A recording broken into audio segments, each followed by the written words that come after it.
उनके त्याग, धैर्य और करुणा के गुण हमें जीवन में सही मार्ग पर चलने की प्रेरणा देते हैं। भगवान शिव की करुणा और उदारता के बारे में कई कहानियां प्रचलित हैं, जिनमें से एक गरीब ब्राह्मण और भगवान शिव की कहानी है। यह कहानी भगवान शिव की दया और भक्ति की महिमा को दर्शाती है। एक समय की बात है, एक गांव में एक गरीब ब्राह्मण रहता था।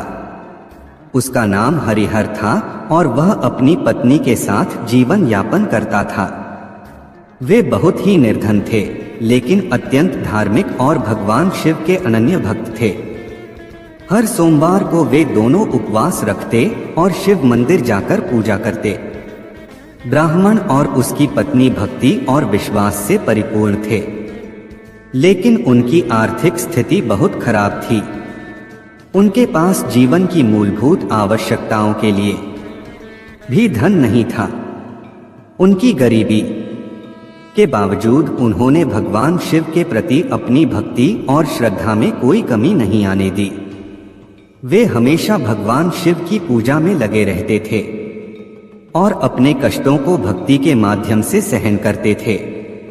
उनकी भक्ति से प्रसन्न होकर एक दिन भगवान शिव ने उनके सामने प्रकट होने का निर्णय लिया।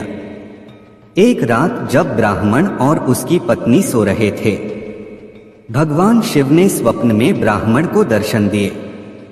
भगवान शिव ने कहा, तुम्हारी भक्ति और श्रद्धा ने मुझे प्रसन्न कर दिया है। मैं तुम्हें वरदान देना चाहता हूं।